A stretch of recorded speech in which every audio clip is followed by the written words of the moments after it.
Warm welcome to all of you in ITLS academy. आप सभी लोगों का ITLS अकेडमी में स्वागत है। आज हम अपने इस वीडियो लेक्चर में पढ़ेंगे डीएनए ट्रांसक्रिप्शन की प्रोसेस के बारे में कि डीएनए ट्रांसक्रिप्शन की प्रोसेस कैसे मतलब डीएनए ट्रांस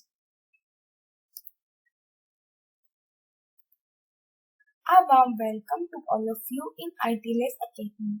आप सभी लोगों का ITLS अकेडमी में स्वागत है। आज हम अपने इस वीडियो लेक्चर में पढ़ेंगे डीएनए ट्रांसक्रिप्शन की प्रोसेस के बारे में कि डीएनए ट्रांसक्रिप्शन की प्रोसेस क्या होती है और हम कैसे डीएनए ट्रांसक्रिप्शन की प्रोसेस यूकैरियोटिक में कैसे होती है, प्रोकैरियोटिक्स में कैसे होती है और कैसे डीएनए से हमारे एमआरएनए की फॉर्मेशन होती है, वो आज हम अपने इस वीडियो लेक्चर में कवर करेंगे कि कैसे हमारा डीएनए पहले रेप्लिकेट करता है, रेप्लिकेट करने के बाद फिर एमआरएनए बनाता है और फिर उस एमआरएनए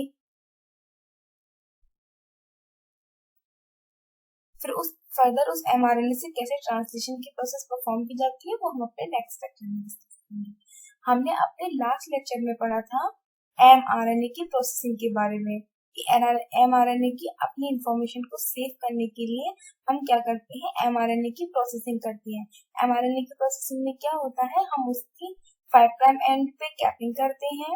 इसके अलावा हम उसकी 3 प्राइम एंड पे पॉलीएडेनाइलेशन कर देते हैं। तो वो सारी प्रोसेस कैसे होती है, कैसे एमआरएनए में कैपिंग की प्रोसेस होती है, कब होती है, इसके अलावा पॉलीएडेनाइलेशन की प्रोसेस कब होती है, वो सारी चीजें आज हम अपने इस वीडियो लेक्चर में डिस्कस करेंगे। इसके अलावा हमने अपने लास्ट लेक्चर में ये भी देखा था कि डीएनए की जो हमारा एमआरएनए होता है उसमें एडिटिंग होती है, उसमें स्प्लाइसिंग होती है। तो जब स्प्लाइसिंग कहाँ होती है, कब होती है, तो वो सारी चीजें आज हम अपने इस वीडियो लेक्चर में डिस्कस करेंगे। तो हम सबसे पहले अपना टॉपिक स्टार्ट करते हैं। सबसे पहले हम जानते हैं ट्रांसक्रिप्शन। ये जो ट्रांसक्रिप्शन होता है वो एक्चुअली में क्या होता है। DNA can only store a information in order for the information to be utilised it must be transcribed and then translate into a protein, a process called gene expression. अब देखिए, तो सबसे पहले हमने देखा था जो डीएनए हमारा होता है उस डीएनए में हमारे जेनेटिक इंफॉर्मेशन स्टोर रहती है। अगर हमें कोई भी इंफॉर्मेशन, चाहे वो जेनेटिक हो या फिर किसी प्रोटीन को कोड करने की इंफॉर्मेशन हो, कोई भी इंफॉर्मेशन हो A to Z, वो हमारी डीएनए में कोड रहती है। लेकिन इस डीएनए में as a sequence information code करती है, लेकिन इसमें इंफॉर्मेशन का रहना ही सफिशिएंट नहीं है। इसके अलावा इस जो इंफॉर्मेशन डीएनए पे उसको फर्दर प्रोसेस करके हमें प्रोटीन की सिंथेसिस भी करनी होती है।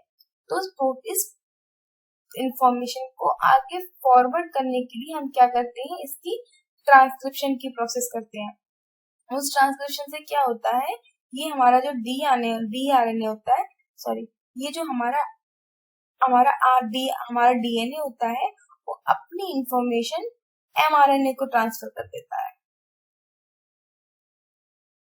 ठीक है, अपनी इंफॉर्मेशन जब एमआरएनए को ट्रांसफर कर देता है तो ये जो हमारी प्रोसेस होती है वो हमारी प्रोसेस कहलाती है ट्रांसक्रिप्शन।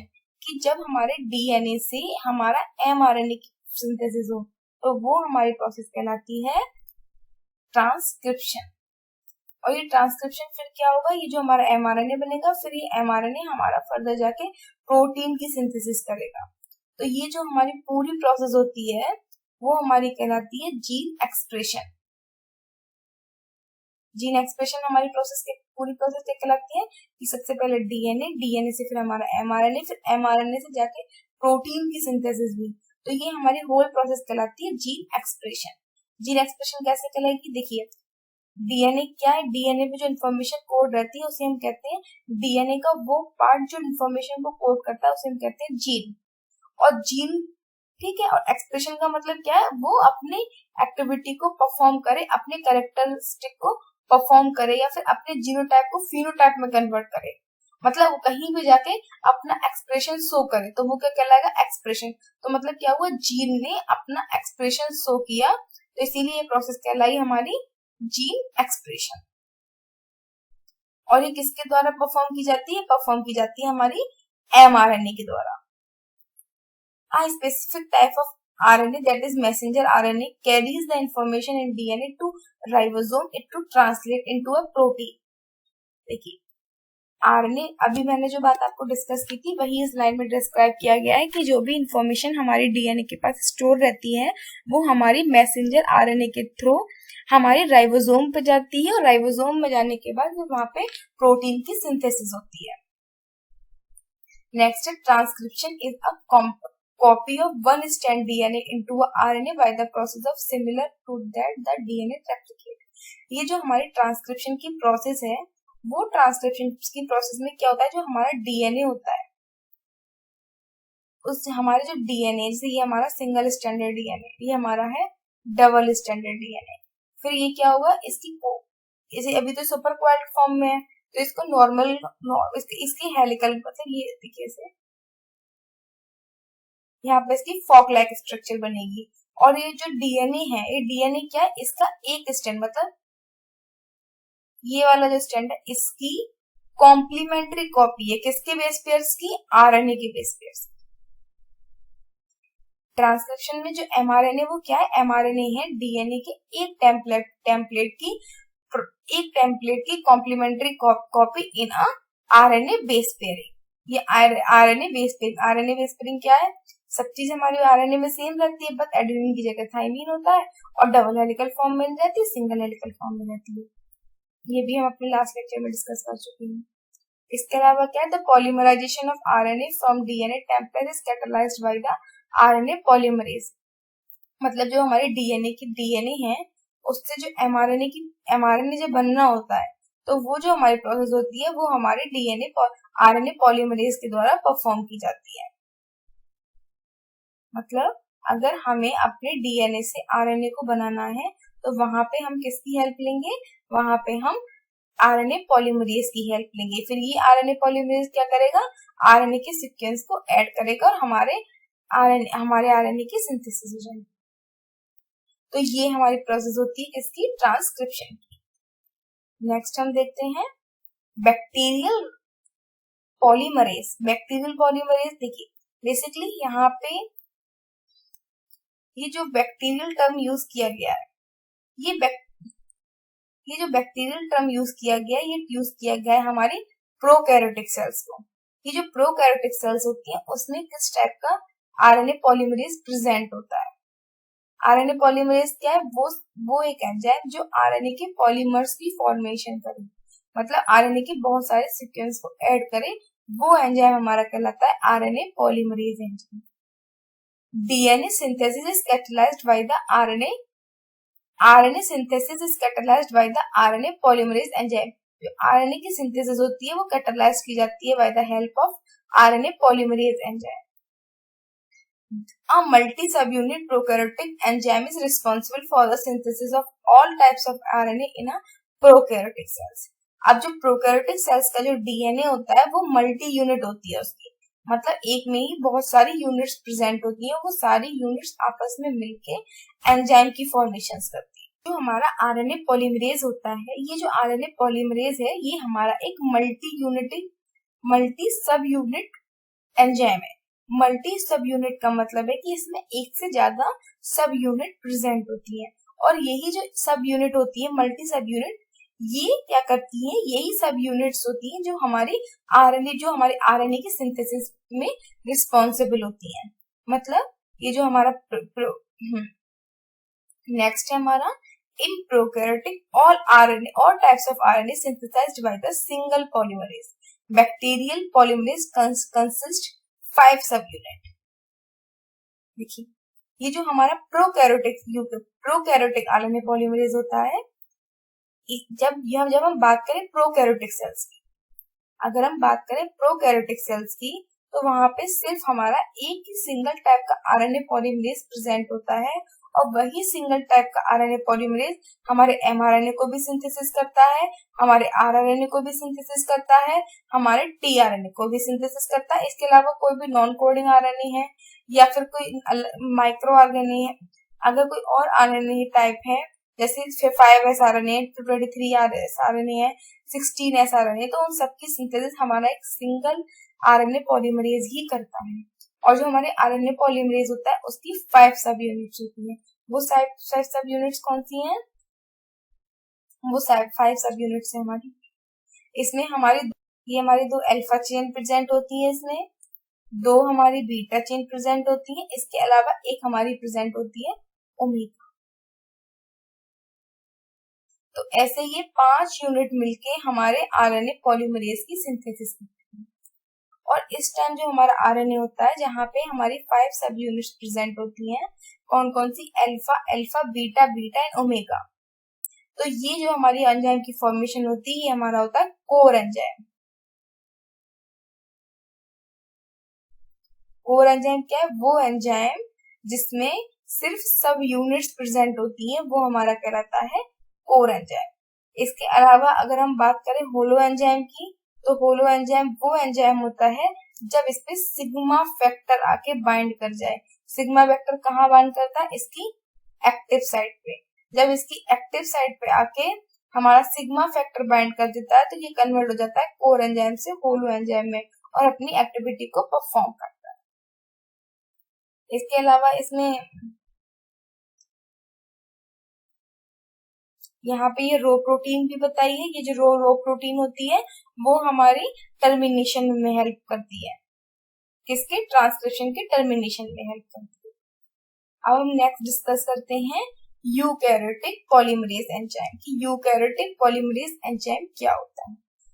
जो हमारा in eukaryotic cells there are 3 multiple subunit nuclear DNA dependent RNA polymerase. RNA polymerase first, RNA polymerase second, RNA polymerase third. अगर हम यूकैरियोटिक सेल्स की बात करते हैं, तो जो हमारी अगर हम बात करते हैं यूकैरियोटिक सेल्स की, तो जो हमारी यूकैरियोटिक सेल्स होती हैं उसमें हमारे 3 डिफरेंट टाइप्स के आरएनए प्रेजेंट होते हैं। उसमें हमारा पहला आरएनए होता है आरएनए पॉलीमरेज फर्स्ट, दूसरा होता है हमारा आरएनए पॉलीमरेज सेकंड और तीसरा हमारा होता है आरएनए पॉलीमरेज थर्ड। ये तीनों पॉलीमरेज मिलके हमारे आरएनए की सिंथेसिस करते हैं और ये तीनों आरएनए हमारे डिफरेंट एंजाइम डिफरेंट आरएनए को सिंथेसिस करते हैं। इसके अलावा जो यूकैरियोटिक्स का आरएनए होता है वो हमारा टेम्पलेट डिपेंडेंट आरएनए पॉलीमरेज होता है। क्या होता है? Template dependent RNA polymerase enzyme. A single subunit mitochondria RNA polymerase imported to the organisms is also encoded into the nucleus. There are 3 polymerase in eukaryotic cells were first distinguished at their location in cells. मतलब यहाँ पे 3 enzymes दी गए हैं और हम उसकी locations बताएंगे कि वो कहाँ प्रेजेंट होता है, इसके अलावा कौन से प्रोडक्ट को सिंथेसिस करता है। देखिए, अगर हम बात करें आरएनए पॉलीमरेज फर्स्ट की, तो जो हमारा आरएनए पॉलीमरेज फर्स्ट होता है वो हमारा न्यूक्लियोलस में प्रेजेंट होता है। अगर हम बात करें आरएनए पॉलीमरेज सेकंड की, तो ये हमारा न्यूक्लियस में प्रेजेंट होता है। अगर हम बात करें आरएनए पॉलीमरेज थर्ड की, ये भी हमारा न्यूक्लियस में प्रेजेंट होता है। इसके अलावा अब हम देखते हैं कि जो हमारा आरएनए पॉलीमरेज होता है वो कौन कौन से आरएनए की सिंथेसिस करता है। जैसे आरएनए पॉलीमरेज फर्स्ट की बात हम करें, आरएनए पॉलीमरेज थर्ड हमारा 5' आरएनए को बनाता है, 18S आरएनए को बनाता है, 20S आरएनए को बनाता है। मतलब ये मोस्टली आरएनए को बनाता है। कौन कौन से? 5S, 5.8S, 18S, 28S। इसके अलावा नेक्स्ट है हमारा आरएनए पॉलीमरेज सेकंड। ये जो हमारा आरएनए पॉलीमरेज सेकंड होता है ये ऑल प्रोटीन कोडिंग जीन है प्लस जो हमारे सिंगल न्यूक्लियर आरएनए है उनकी सिंथेसिस करता है। इसके अलावा हमारे जो single non coding RNA genes होते हैं उनको भी कोड करता है। इसके अलावा हमारे एमआरएनए को भी कोड करता है। वही यहाँ पे बताइए ना, जो जीन जो प्रोटीन कोडिंग जीन्स होते हैं, तो प्रोटीन कोडिंग जीन्स कौन से होते हैं? हमारे एमआरएनए। तो उनकी सिंथेसिस भी हमारा पॉलीमरेज सेकंड ही करता है। नेक्स्ट है RNA polymerase third. RNA polymerase third क्या होता है?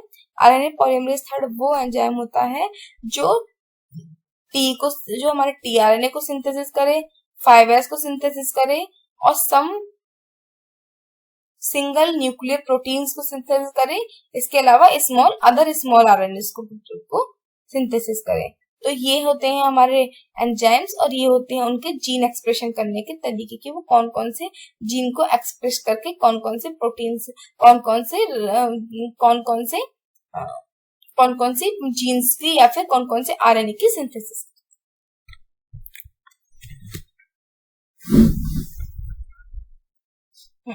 ये दिखाया गया है हमारे आरएनए ये दिखाई गई है हमारी आरएनए पॉली, हाँ यहाँ पे शो किया गया है हमारे आरएनए पॉलीमरेज की,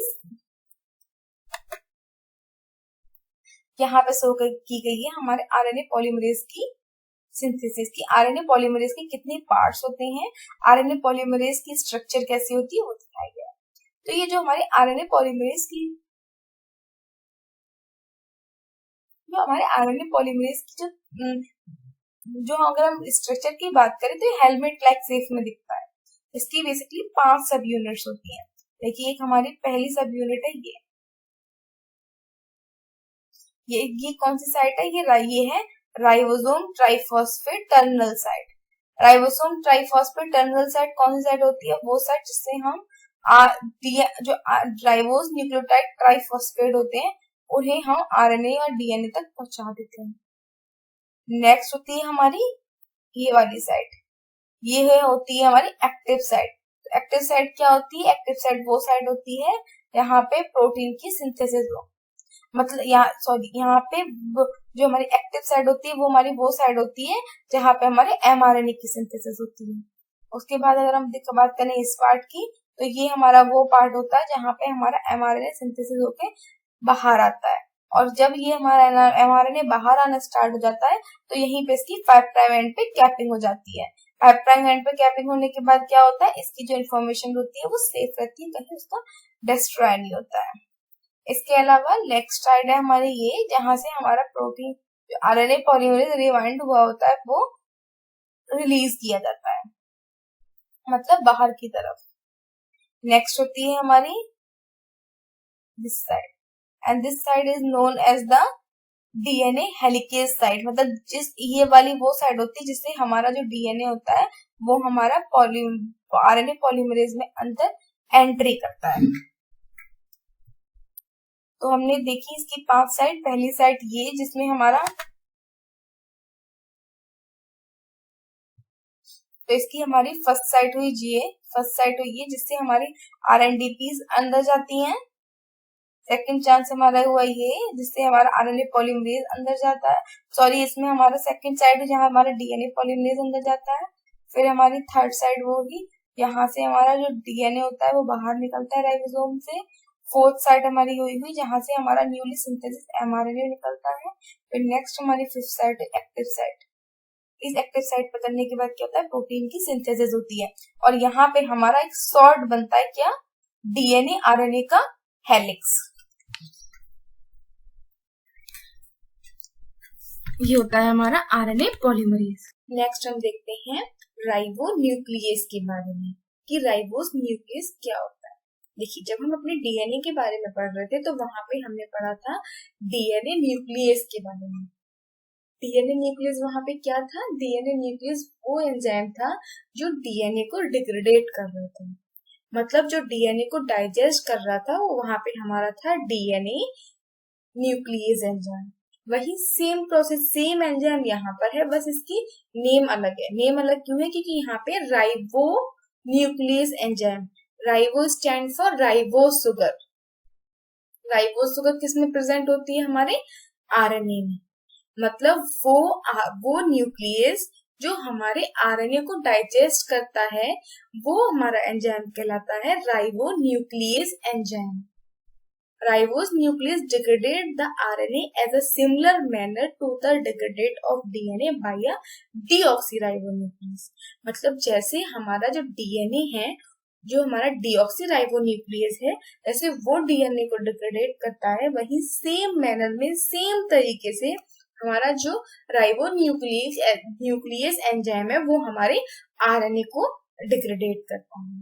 नेक्स्ट हम बात करते हैं an endoribonuclease cleaves the polyadenylation specific factor, इसे हम कहते हैं CPSF, is required for the termination of DNA synthesis. देखिए जब हम ट्रांसक्रिप्शन की प्रोसेस पढ़ेंगे यूकैरियोटिक सेल्स में, तो वहां पे हम टर्मिनेशन में CPSF के बारे में पढ़ेंगे। तो वहां पे पता है ये टर्मिनेशन की प्रोसेस में हेल्प करेगा, टर्मिनेशन की हेल्प करेगा। और ये क्या है, एक टाइप का क्या है, एंडोन्यूक्लियस एंजाइम है। मतलब ये एंडोन्यूक्लियस एक्टिविटी परफॉर्म करेगा और जो हमारे डीएनए और आरएनए का हाइब्रिड बना होगा उससे आरएनए को अलग करेगा, डीएनए को अलग करेगा। मतलब एंडोन्यूक्लियस प्रोसेस को परफॉर्म करेगा और टर्मिनेशन की प्रोसेस ये क्या करेगा, ये वहां पे जाके अपनी एंडोन्यूक्लियस एक्टिविटी करेगा और एक्टिविटी परफॉर्म करने के बाद क्या होगा, वहां पे जो हमारा आरएनए होगा वो डीएनए से अलग सेपरेट आउट हो जाएगा। तो ये हमारा होता है राइबोन्यूक्लियस एंजाइम के बारे में। नेक्स्ट हम देखते हैं आरएनए हेलिकेज के एंजाइम कि आरएनए हेलिकेज क्या है। देखिए जब हम अपने डीएनए के बारे में पढ़ रहे थे तो वहां पे हमने क्या पढ़ा था, डीएनए हेलिकेज के बारे में। डीएनए हेलिकेज वहां पे क्या कर रहा था, वो वहां पे डीएनए की अनवाइंडिंग कर रहा था। वही सेम मैनर में जो हमारा आरएनए हेलिकेज होता है वो आरएनए की अनवाइंडिंग करता है। क्या है, RNA helicase catalyse the unwinding of double stranded DRNA. मतलब जो हमारा डबल स्टैंडर्ड आरएनए होता है उसकी अनवाइंडिंग करने के लिए हम इस एंजाइम का यूज करते हैं, आरएनए हेलिकेज का। इसके अलावा है RNA synthesis and the process require the activity of helicase. मतलब जो आरएनए सिंथेसिस है वो उसकी जो प्रोसेसिंग करने के लिए हमें आरएनए हेलिकेज की एक्टिविटी की रिक्वायरमेंट होती है। This enzyme have been characterized in prokaryotic, eukaryotic organisms. Same RNA helicase work exclusively on RNA. अगर helicase work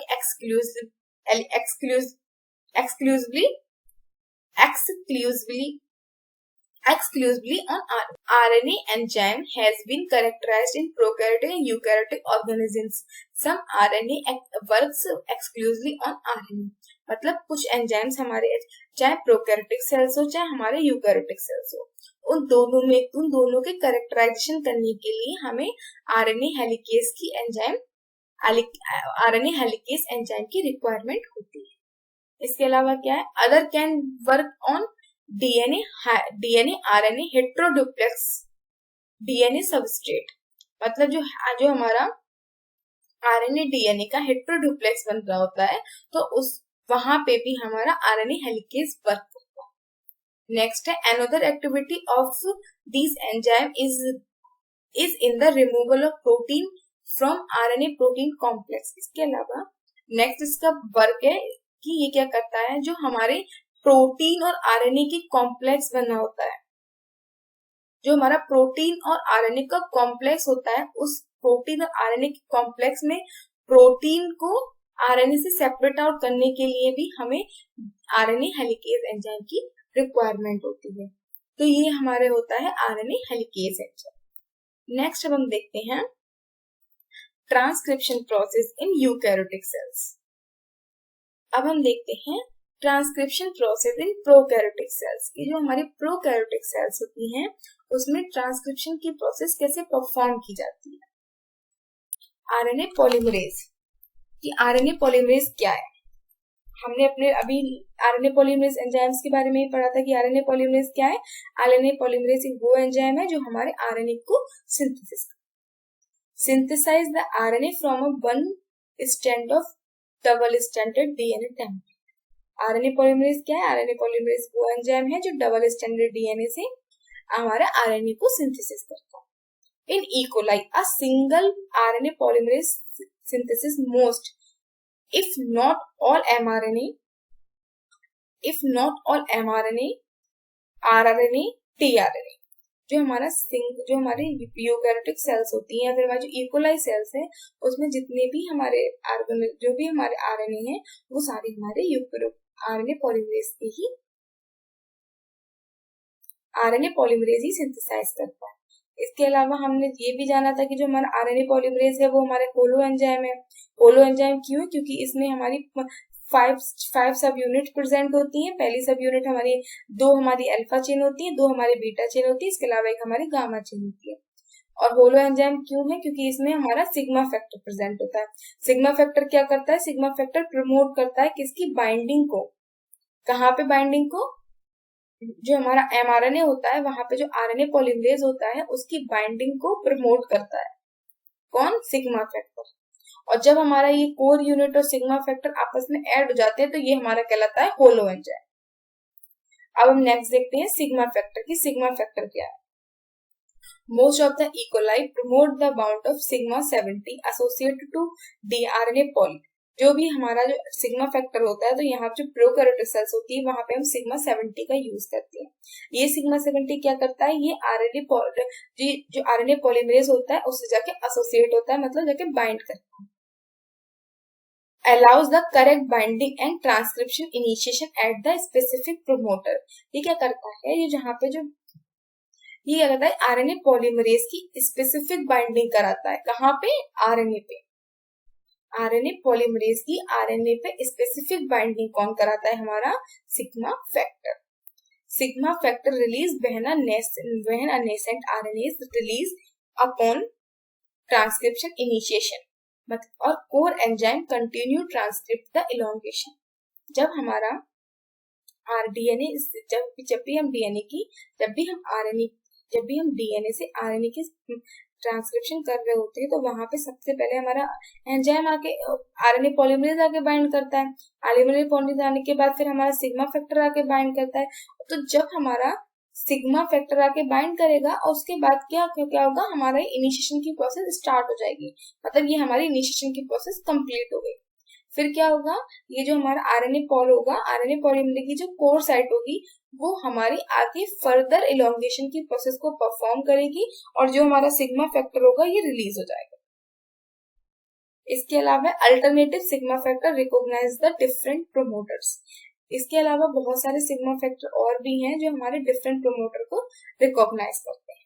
और ये जो हमारा सिग्मा फैक्टर होता है इसके भी 4 पार्ट होते हैं। Sigma factor 1, 2, 3, 4। अब नेक्स्ट देखते हैं हम, ये हमारी ओवरऑल मैकेनिज्म है कि कैसे यह वर्क होता है। ओवरव्यू, यहाँ पे ओवरव्यू बताया गया है कि ये है हमारा डीएनए, ये है हमारा डीएनए, ये है हमारा प्रमोटर सीक्वेंस, ये है हमारा स्टार्ट पॉइंट, ये है हमारा प्रोक्सिमल सीक्वेंस, ये है हमारे डिस्टल सीक्वेंस, ये है हमारी टर्मिनेशन पॉइंट। ठीक है। और ये इस वाले पार्ट को हम कहते हैं अपस्ट्रीम पार्ट और इस वाले पार्ट को हम कहते हैं डाउनस्ट्रीम पार्ट। यहाँ पे हमारे जो प्रमोटर सीक्वेंस के इस साइड होते हैं वो होते हैं हमारे डाउनस्ट्रीम और जो हमारे इस साइड होते हैं वो होते हैं अपस्ट्रीम। नेक्स्ट ये है हमारा आरएनए पॉलीमरेज एंजाइम, ये है हमारा डीएनए, ये इसकी हो गई यहाँ पे हो रही है इसकी अनवाइंडिंग, फिर यहाँ पे हमारी हो रही है रीवाइंडिंग। ये है हमारी एक्टिव साइट, यहाँ से हमारा ये आरएनए पॉलीमरेज की सिंथेसिस हो रही है, सॉरी यहाँ पे हमारी एमआरएनए की सिंथेसिस हो रही है। ये बना यहाँ पे हमारा डीएनए आरएनए का हाइब्रिड बना और ये जो हमारा डीएनए है ये वाला जो स्टैंडर्ड ये वर्क करेगा एज अ टेम्पलेट। और ये है डायरेक्शन ऑफ एंजाइम मूवमेंट कि इस डायरेक्शन में जो हमारा आरएनए पॉलीमरेज है वो मूव करेगा। अब ये पूरी प्रोसेस कैसे परफॉर्म की जाती है वो डिस्कस देखिए। सबसे पहले हम जानते हैं प्रमोटर सीक्वेंस की प्रमोटर सीक्वेंस क्या होते हैं। प्रमोटर सीक्वेंस वो सीक्वेंसेस होते हैं जो, अब हम देखते हैं प्रमोटर सीक्वेंस की प्रमोटर सीक्वेंस क्या हो। प्रमोटर सीक्वेंस और प्रमोटर कॉम्प्लेक्स वो कॉम्प्लेक्सेस होते हैं या फिर डीएनए का वो पार्ट होते हैं जिस पार्ट से हमारे ट्रांसक्रिप्शन की प्रोसेस को स्टार्ट होना होता है। वो सीक्वेंस या डीएनए का वो पार्ट जहां से हमारा ट्रांसक्रिप्शन की प्रोसेस प्रमोट होती है वो पार्ट हमारा कहलाता है प्रमोटर सीक्वेंस। फर्स्ट है प्रमोटर क्या है? DNA sequence that bind the DNA polymerase to initiate the transcription. मतलब डीएनए का वो पार्ट जहाँ पे हमारा आरएनए पॉलीमरेज आके बाइंड करेगा, और पॉलीमरेज आके बाइंड करने के बाद क्या करेगा, ट्रांसक्रिप्शन की प्रोसेस को स्टार्ट करेगा, वो हमारा पार्ट कहलाता है प्रमोटर। नेक्स्ट है ट्रांसक्रिप्शन इनिशिएशन। ट्रांसक्रिप्शन इनिशिएशन क्या है, synthesis of first phosphodiester bond in a nascent RNA. मतलब जब भी हम एक आरएनए न्यू आरएनए बना रहे होते हैं तो वहां पे जो सबसे पहला फॉस्फोडाइस्टर बॉन्ड जो फॉर्म होता है वो हमारा कहलाता है ट्रांसक्रिप्शन इनिशिएशन। नेक्स्ट है पोजीशन ऑफ +1। पोजीशन ऑफ +1 क्या है, position of nucleotide in a DNA template that encode the first nucleotide of mRNA. जो हमारी एमआरएनए की पोजीशन फर्स्ट है वो क्या है, देखिए ये है हमारा डीएनए, यहाँ पे है हमारे प्रोमोटर सीक्वेंसेस, यहाँ पे हमारे अपस्ट्रीम सीक्वेंसेस, और ये है हमारा स्टार्ट पॉइंट। यहाँ पे हमारा, अब यहाँ से हमारा क्या होगा, आरएनए की सिंथेसिस स्टार्ट होगी। तो जो हमारा फर्स्ट आरएनए का सीक्वेंस जो आपस में ऐड होगा वो हमारा +1 पॉइंट से ऐड होगा, और यहाँ पे जो हमारा पहला फॉस्फोडाइस्टर बॉन्ड बनेगा यहाँ पे, तो ये तो हमारा क्या कहलाएगा, ये हमारा कहलाएगा ट्रांसक्रिप्शन इनिशिएशन। और जिस पॉइंट पे हमारा पहला फॉस्फोडाइस्टर बॉन्ड बनता है वो हमारी कहलाती है पोजीशन 1। नेक्स्ट पॉइंट है typically prokaryotic promoter recognised by the E coli sigma 70 RNA pol share a information pol recognise the sequence. जो भी हमारी प्रोकैरियोटिक सेल्स होती है उसमें हमारा होलो एंजाइम, जो होलो एंजाइम होता है, एक हमारा होलो एंजाइम ही तो होता है हमारा आरएनए पॉलीमरेज, हमने भी लास्ट स्लाइड में देखा था। इसके अलावा जो हमारा वहां पे हमने सिग्मा फैक्टर के बारे में पढ़ा था, तो ये जो सिग्मा फैक्टर क्या करता है, ये सबसे पहले सीक्वेंस को रिकॉग्नाइज करेगा कि कहाँ पे हमारे ट्रांसक्रिप्शन प्रोमोटर सीक्वेंस है, फिर उसको रिकॉग्नाइज करने के बाद आरएनए पॉलीमरेज को लाके बाइंड करता है। अब देखते हैं प्रमोटर सीक्वेंस कौन कौन से होते हैं। सबसे पहला होता है हमारा -10 रीजन। -10 रीजन को हम प्रीबॉक्स बॉक्स भी कहते हैं, इसे टाटा बॉक्स भी कहते हैं, क्योंकि यहाँ पे जो सीक्वेंस होते हैं वो होते हैं हमारे TA TA TA TA AT। ये जो सीक्वेंस होते हैं ये हमारे कंजर्व सीक्वेंस होते हैं। अगर प्रोकैरियोटिक से कोई भी प्रोकैरियोटिक सेल्स है वहां पे अगर -10 रीजन पे टाटा सीक्वेंस हमारे प्रेजेंट है तो वहां से हमारा इनिशिएशन स्टार्ट होगा, वहां से हमारा ट्रांसक्रिप्शन की प्रोसेस स्टार्ट होगी, और वो हमारा सीक्वेंस कहलाएगा -10 रीजन। तो हमारा ये डीएनए है, यहाँ पे हमारे TAT सीक्वेंस प्रेजेंट है, तो ये हमारा रीजन कहलाएगा -10 रीजन, और इस रीजन का जो इधर वाला पार्ट होगा वो हमारा कहलाएगा डाउनस्ट्रीम रीजन। नेक्स्ट है -30 reason.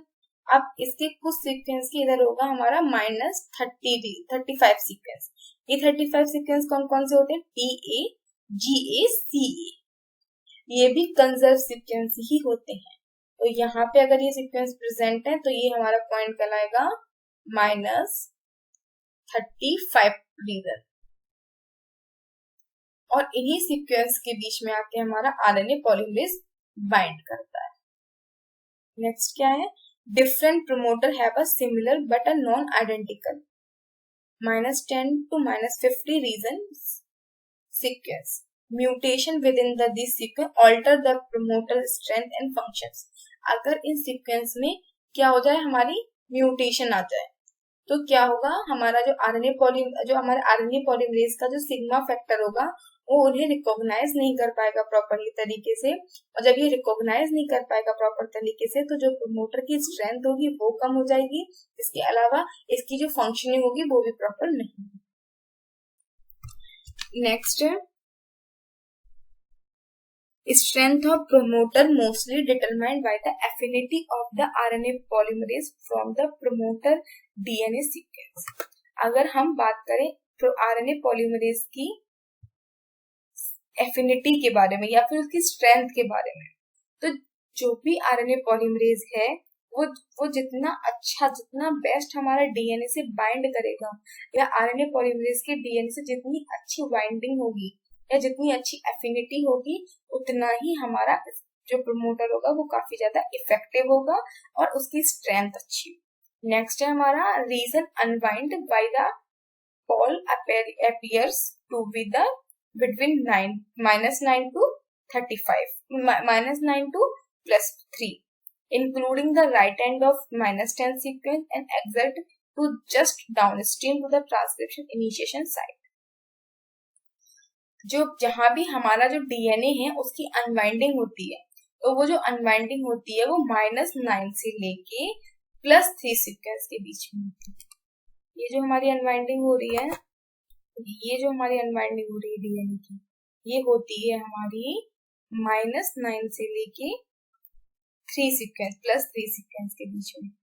Downstream transcription initiation, first last point है हमारा synthesis of RNA is 5' to 3' direction. Nucleotide add to the 3' end from the ribonucleic triphosphate precursor. अब जो हमारा RNA होता है उसकी जो सिंथेसिस की डायरेक्शन होती है वो हमारी होती है 5' to 3'। ये जो हमारी डायरेक्शन होती है ये होती है हमारी 5' to 3', और इसमें जो हमारी राइबोस न्यूक्लियो ट्राइफॉस्फेट होते हैं वो एज अ प्रिकर्सर वर्क करते हैं और हमारे आरएनए के सिंथेसिस में हेल्पफुल रहते हैं। ये है हमारे कंजर्व सीक्वेंस, इसे हमने कहा -10 रीजन। ये है हमारे टाटा सीक्वेंस और ये है हमारी प्रमोटर साइट। ये है हमारे -35 रीजन। ये दोनों ही कंजर्व सीक्वेंस होते हैं और ये हमारे कहलाती है प्रमोटर साइट। ये प्रमोटर साइट्स क्यों होती है? क्योंकि यही इसी को जाके हमारा सिग्मा फैक्टर रिकॉग्नाइज करता है। रिकॉग्नाइज करने के बाद इसी साइट पे आके हमारा जो आरएनए पॉलीमरेज होता है वो बाइंड करता है। और जो हमारी -35 सीक्वेंस होती है, ये जो हमारा -35 सीक्वेंस होते हैं उसको रिकॉग्नाइज किया जाता है किसके द्वारा? ट्रांसक्रिप्शन में सिग्मा फैक्टर के द्वारा। ये जो हमारा सिग्मा फैक्टर होता है ये इसको जाके रिकॉग्नाइज करता है।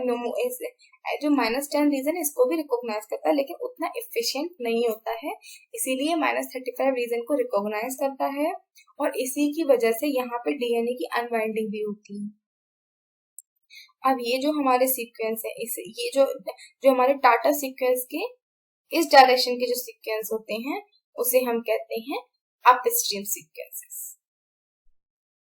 और वहीं जो हमारे इस डायरेक्शन में जो होते हैं वो हमारे कहलाते हैं डाउनस्ट्रीम सीक्वेंसेस।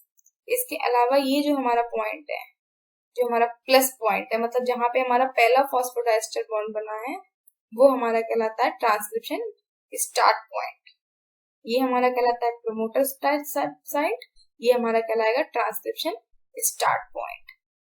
इसके अलावा जो हमारा -35 रीजन है इससे कुछ सीक्वेंस इधर कुछ 80 रिच सीक्वेंस होते हैं। वो 80 रिच सीक्वेंस को हमने नाम दिया अपस्ट्रीम एलिमेंट्स। अपस्ट्रीम एलिमेंट्स हम इनको नाम दिया है। इन्हीं अपस्ट्रीम एलिमेंट्स पे क्या होता है, जो हमारा आरएनए पॉलीमरेज की जो हमारी अल्फा सब यूनिट होती है वो बाइंड करती है। कैसे बाइंड करती है वो हम अपनी नेक्स्ट स्लाइड पर देखते हैं। ये कैसे जो हमारा आरएनए पॉलीमरेज है कैसे हमारे सीक्वेंस पे बाइंड कर रहा है वो दिखाते हैं। देखिए ये है हमारी अल्फा ये है हमारे सिग्मा फैक्टर, ये है हमारा सिग्मा फैक्टर। इस सिग्मा फैक्टर ने क्या किया, हमारे इन सीक्वेंस को टाटा सीक्वेंस को और -35 सीक्वेंस को रिकॉग्नाइज किया और यहाँ पे आके इसने बाइंड किया। इसके अलावा ये है हमारे एंजाइम्स की 2 बीटा यूनिट्स, ये है हमारा जॉ, इसके अलावा ये है हमारे अल्फा सब यूनिट्स, और ये अल्फा सब यूनिट जाके हमारे जो 86 रीजन है जिसे हमने अप एलिमेंट्स का नाम दिया है उन एलिमेंट से जाके बाइंड कर जाता है। तो इस टाइप से ये जो हमारा आरएनए पॉलीमरेज होता है ये पूरे प्रमोटर सीक्वेंस से लेके अपस्ट्रीम रीजन तक बाइंड कर जाता है। ये हमारा स्टार्ट पॉइंट की यहाँ से हमारा ट्रांसक्रिप्शन की प्रोसेस स्टार्ट हो जाएगी। इसके अलावा यहाँ पे और भी बहुत सारे सिग्मा फैक्टर्स के बारे में बताया गया है, उनके यूजेस बताए गए हैं कि वो कहाँ पे यूज होते हैं। इसके अलावा वो कौन से सीक्वेंस को रिकॉग्नाइज करते हैं वो भी यहाँ पे बताया गया है कि जो -35 सीक्वेंस है वो ये होते हैं, -10 सीक्वेंस है वो हमारे ये होते हैं।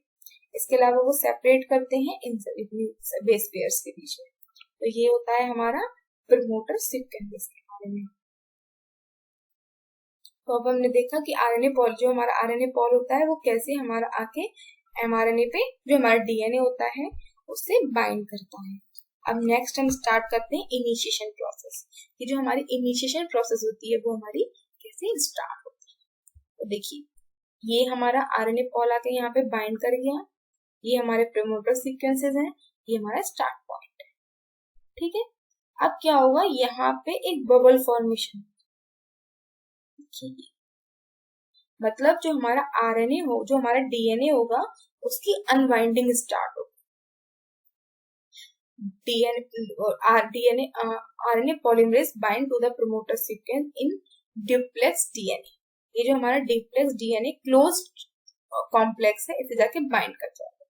फिर नेक्स्ट क्या होगा, polymerase melt the duplex DNA near the transcription start site forming the transcription bubble open complex. अब देखिए यहाँ पे ये जो हमारा क्या था, ये हमारा स्टार्ट पॉइंट था, और उसी स्टार्ट पॉइंट पे क्या किया, इस आरएनए पॉलीमरेज ने इसकी अनवाइंडिंग स्टार्ट कर दी, मतलब इसे मेल्ट करना स्टार्ट कर दिया। मेल्ट करने का मतलब है यहाँ पे कि जो हमारे आरएनए पे जो हमारा डीएनए है उसमें जो हमारे हाइड्रोजन बॉन्ड है नाइट्रोजनस बेस के बीच में, उन नाइट्रोजनस बेस के जो हाइड्रोजन बॉन्ड्स है उसका उन्होंने ब्रेक डाउन स्टार्ट कर दिया। जैसे हमारा यहाँ पे जो AT है, AT में डबल बॉन्ड होगा T के साथ, तो आरएनए पॉलीमरेज क्या करेगा, ये जो हाइड्रोजन बॉन्ड है इन दोनों के बीच में इसको ब्रेक डाउन कर देगा। जब ये ब्रेक डाउन कर देगा इसकी, तो ये जो हेलिकल्स फॉर्म है हमारी, ये खुल जाएगा, मतलब हमारा जो क्लोज सिस्टम है वो ओपन सिस्टम में कन्वर्ट हो जाएगा।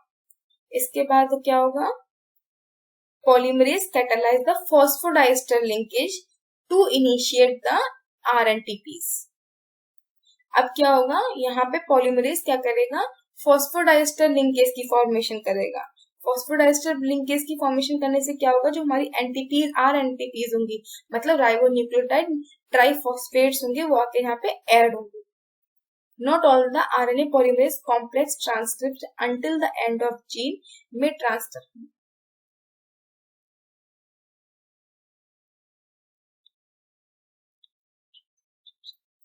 Not all the RNA polymerase complex transcript until the end of the gene. Many transcription complex dissociate from a template after the ending of a couple of RNTPs. This process is called the ablative transcription. Next हम देखते हैं elongation, कि अब हम देखेंगे कि जो अभी हमने ये क्या देखा, ये था हमारा ये थी हमारी इनिशिएशन प्रोसेस। लेकिन इस इनिशिएशन प्रोसेस में क्या होता है, जैसे हमारा सबसे पहले आरएनए पॉलीमरेज आके बाइंड करेगा, लेकिन आरएनए पॉलीमरेज की बाइंडिंग उतनी इफेक्टिव नहीं होगी, तो ये हमारा इससे डिस्पैच हो जाएगा, मतलब इससे रिलीज हो जाएगा। फिर अगेन ये इससे आके बाइंड करेगा, तो ये ऐसे प्रोसेस 2-3 बार चलता है। उसके बाद क्या होगा, फाइनली ये जाके बाइंड कर जाएगा, और ये अपनी एक्टिविटी तब स्टार्ट कर देगा जब इसका जो हमारा सिग्मा फैक्टर है वो रिलीज हो जाएगा। जैसे ही हमारा सिग्मा फैक्टर रिलीज होगा, वैसे ही हमारे आरएनए पॉलीमरेज की एक्टिविटी स्टार्ट हो जाएगी, और यहाँ पे हमारा फर्स्ट फॉस्फोडाइस्टर बॉन्ड की फॉर्मेशन स्टार्ट हो जाएगी, और हमारी प्रोसेस इनिशिएशन की कंप्लीट होके इलोंगेशन में टर्मिनेट हो जाएगी। अब हम देखते हैं टर्मिनेशन की, टर्मिनेशन क्या होता है यहाँ पर। अब क्या हुआ है, यहाँ पे हम देखेंगे इलोंगेशन और टर्मिनेशन की, इलोंगेशन और टर्मिनेशन कैसे होता है। Elongation, the rate of elongation with E coli R1 is 40 nucleotide पर second. T3 RNA polymerase 200 nucleotide per second. E. coli RNA pol curves the footprinting 38 to 35 base pair during the elongation mechanism overcoming stealth polymerase during the elongation. ये जो हमारा यहाँ पे rate बताया गया है कि जो हमारी इकोलाई सेल्स होती हैं वो पर सेकेंड 40 न्यूक्लियोटाइड सीक्वेंस को ऐड करती हैं। वही जो हमारा T3 आरएनए पॉल लेंथ। वही जो हमारा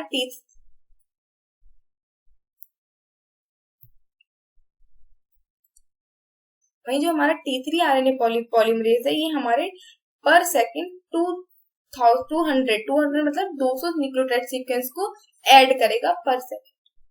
इसके अलावा अब हम देखते हैं टर्मिनेशन प्रोसेस की। इसकी टर्मिनेशन क्या होता है? इसकी जो टर्मिनेशन प्रोसेस होती है वो दो टाइप्स पे डिपेंड होती है। पहली हमारी होती है रो प्रोटीन डिपेंडेंट, दूसरी हमारी होती है रो प्रोटीन इंडिपेंडेंट। अब हम देखते हैं इसकी इलोंगेशन प्रोसेस। इलोंगेशन प्रोसेस क्या है? ये है हमारा आरएनए पॉलीमरेज, ये है हमारा डीएनए, यहाँ पे ये हमारा बना हुआ है DNA RNA hybrid. Polymerase advance the 3' to 5' down template stand melting the duplex DNA adding the RNTPs to grow the mRNA। देखिए यहाँ पे मेल्टिंग तो स्टार्ट हमारी तो वहीं पे हो गई थी इनिशिएशन प्रोसेस में, क्योंकि वहां पे फर्स्ट फॉस्फोडाइस्टर बॉन्ड की फॉर्मेशन स्टार्ट हुई थी। इसके अलावा फिर अगेन हमारा जो डीएनए होगा वो मेल्ट करेगा, और मेल्ट करने के बाद क्या होगा, आरएनटीपीस को जो हमारी उसको ऐड करता चला जाएगा, फॉस्फोडाइस्टर बॉन्ड की फॉर्मेशन हो जाएगी। फॉस्फोडाइस्टर बॉन्ड की फॉर्मेशन कैसे होगी? वही सेम प्रोसेस होगी। ये देखते हैं कैसे हमारे यहाँ पे एडिशन होगा न्यूक्लियोटाइड सीक्वेंस का। देखिए ये है हमारी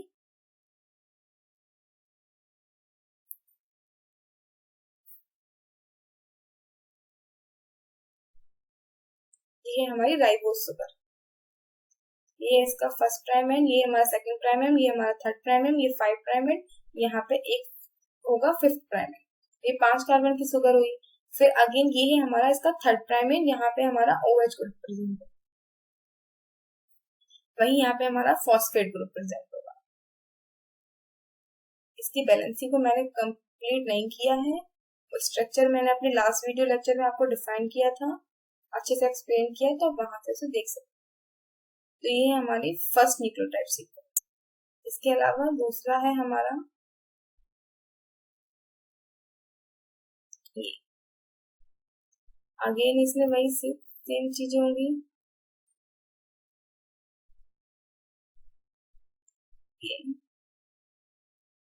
अगेन यहाँ पे हमारा फॉस्फोडाइस्टर बॉन्ड होगा, यहाँ पे फॉस्फेट के 3 मॉलिक्यूल्स प्रेजेंट होंगे। और फिर क्या करेगा, अगेन ये जो हमारा OH हाइड्रोक्सिल ग्रुप है वो यहाँ पे जाके इसको बाइंड करेगा, न्यूट्रोफिलिक एक्टिविटी को परफॉर्म करेगा, और इन दोनों के बीच में क्या बन जाएगा, फॉस्फोडाइस्टर बॉन्ड। और ये जो 2 फॉस्फेट के ग्रुप मॉलिक्यूल्स हैं हमारे, वो रिलीज हो जाएंगे। कैसे रिलीज, किसके फॉर्म में रिलीज होंगे? हमारे पायरोफॉस्फेट के रूप में हमारे रिलीज हो जाएंगे।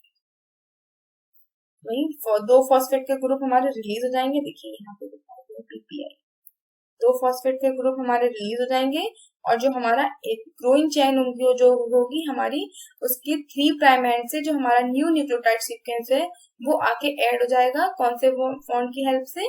With the help of phosphodiester bond.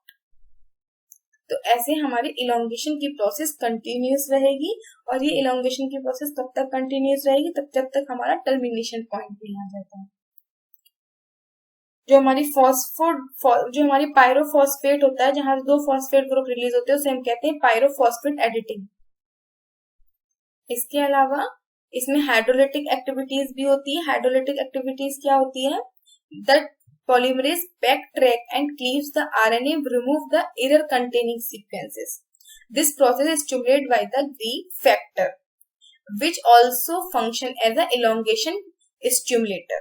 इसमें हमारा जो ग्री एक स्टिमुलेटर प्रोटीन्स होती है, फिर जो फैक्टर्स होता है, ये क्या करता है, ये हमारी इलोंगेशन की प्रोसेस को स्टिमुलेट करने में भी हेल्पफुल रहता है। इसके अलावा जो भी एरर सीक्वेंस होते हैं, मतलब अगर कोई गलत सीक्वेंस ऐड हुआ है तो वहां पे हाइड्रोलिटिक एडिटिंग परफॉर्म करके उसको ठीक भी करता है।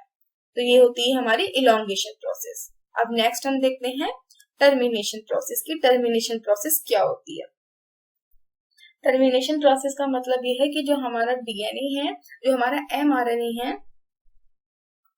एक उस इलोंगेशन में सबसे मोस्ट इम्पोर्टेंट पॉइंट ये भी है कि जैसे ही हमारा डीएनए की फर्स्ट सिंथेसिस स्टार्ट होती है, जैसे ही हमारा पहला बॉन्ड बना, दूसरा बॉन्ड बना, तीसरा बॉन्ड बना, तीसरा चौथा बॉन्ड बना, तो यहाँ पे हमारा फ्री प्राइम एंड होता है, कौन सा 5 प्राइम एंड हमारा फ्री रहता है। तो वहां पे क्या होता है, वहीं पे हमारी कैपिंग की प्रोसेस जस्ट स्टार्ट हो जाती है। जो हमने अपनी एमआरएनए की प्रोसेसिंग पढ़ी थी, वहां पे हमारे जो 5 प्राइम एंड है, 5 प्राइम एंड पे हमारी कैपिंग की प्रोसेस स्टार्ट हो जाती है। कैपिंग की प्रोसेस क्यों स्टार्ट हो जाती है, जिससे हमारा जो राइबोज न्यूक्लियस एंजाइम है वो इस पे आके एक्टिवेट करके इसे डिग्रेडेट ना करे। अब नेक्स्ट हम देखते हैं टर्मिनेशन प्रोसेस, कि टर्मिनेशन प्रोसेस क्या होती है। At the termination, stop polymerase release the complete RNA from a dissociate from DNA। मतलब टर्मिनेशन प्रोसेस में क्या होता है, जो हमारा आरएनए होता है, ये जो हमारा आरएनए बना, ये जो हमारा आरएनए होता है, ये जो हमारा जो आरएनए है, इसकी जो कंप्लीट हो चुकी होती है फॉर्मेशन पूरी। अब क्या होता है, जो हमारा आरएनए को हमें डीएनए से रिलीज करना होता है, ये क्योंकि ये जो प्रोसेस हो रही होती है न्यूक्लियस में हो रही होती है, और जबकि हमारा जो राइबोसोम प्रेजेंट होता है वो हमारा साइटोप्लाज्म में प्रेजेंट होता है। तो ये जो हमारा आरएनए बना है, इसे हमें साइटोप्लाज्म में ट्रांसफर करना होता है। तो इसीलिए क्या करते हैं, हम इसे जो हमारा डीएनए से होता है उससे रिलीज कराते हैं, और उसको रिलीज कराने से क्या होगा, जो हमारा डीएनए होगा वो अलग हो जाएगा, जो आरएनए होगा वो अलग हो जाएगा, और ये आरएनए हमारा फर्दर साइटोप्लाज्म में राइबोसोम्स के पास चला जाएगा और वहां पे प्रोटीन की सिंथेसिस होगी। तो ये जो हमारी टर्मिनेशन प्रोसेस होती है, ये टर्मिनेशन प्रोसेस हमारी दो टाइप्स की होती है। पहली हमारी होती है रो इंडिपेंडेंट टर्मिनेशन, दूसरा हमारा होता है रो डिपेंडेंट टर्मिनेशन। रो इंडिपेंडेंट टर्मिनेशन क्या होता है, एक हमारी रो प्रोटीन्स होती है। रो प्रोटीन एक टाइप की हमारी हेलिकेज प्रोटीन ही होती है, जो क्या करती है, हमारे प्रोटीन्स, जो हमारा आरएनए डीएनए का जो कॉम्प्लेक्स बना होता है उसे डिसोसिएट करने में हेल्पफुल रहती है। तो जो रो इंडिपेंडेंट होती है वहां पे रो प्रोटीन का कोई हेल्प नहीं रहता, लेकिन जो रो डिपेंडेंट प्रोसेस होती है वहां पे जो हमारी रो प्रोटीन्स होती हैं उनका बहुत इंपॉर्टेंट रोल प्ले होता है। इसके अलावा अब हम देखते हैं रो डिपेंडेंट इंडिपेंडेंट क्या होता है।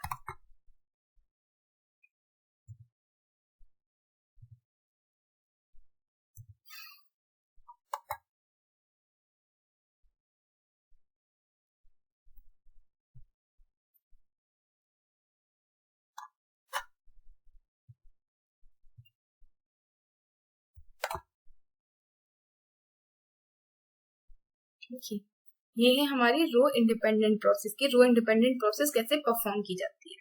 देखिए, ये हमारा आरएनए बन रहा है, यहाँ पे एमआरएनए लिया हुआ है, ये हमारा एमआरएनए बन रहा है, ये है हमारा डीएनए, ये हमारा डीएनए आरएनए कॉम्प्लेक्स या फिर हाइब्रिड। फिर क्या होगा, यहाँ पे एक लूप लाइक स्ट्रक्चर बन जाएगी। अब इस लूप लाइक स्ट्रक्चर की वजह से क्या होगा, यहाँ पे जो ये स्ट्रक्चर होगी, ये देखिए यहाँ पे दिखाई ये होगी जीसी रिच, और यहाँ पे होगी एयू रिच। मतलब एक जगह तो ये हो जाएगी जीयू रिच और एक जगह हो जाएगी ये हमारी एयू रिच, और दोनों की वजह से दोनों में क्या होगा, काफी डिफरेंस हो जाएगा। कहाँ पे, इनकी एनर्जी में काफी डिफरेंस हो जाएगा, और इस एनर्जी की डिफरेंस की वजह से क्या होगा, यहाँ पे ये जो हमारा डीएनए और आरएनए है, जो इसका कॉम्प्लेक्स है उसका ब्रेक डाउन हो जाएगा। ये कैसे होगा, देखिए, initiation termination consist of a short inverted sequence 20 nucleotide followed by the scratch of 8 80 rich pair, the resulting RNA stream loop-like structure, which described the elongation of A U base pairing in the DNA hybrid forms weaker than the other base pairing, more easily disrupt as a sequence stream loop formation। देखिए, यहाँ पे वही sequence थी, यहाँ पे ये जो है पॉइंट है, जो हमारा टर्मिनेशन पॉइंट है वो काफी 80 रिच सीक्वेंस का होता है, यहाँ पे जैसे मैंने अभी आपको दिखाया था इसमें ये ये काफी हमारा एसी जिस सीक्वेंस का होता है, तो क्या बनते हैं जो हमारा एमआरएनए बनता है वहां पे एयू के सीक्वेंस बन जाते हैं बहुत सारे। और इसके अलावा जो इसी वजह से जो यहाँ पे एनर्जी का डिफरेंस होता है वो काफी कम हो जाता है। और इसे ब्रेक डाउन करना या फिर इसकी जो लूप लग रही है तो उससे क्या होता है, एक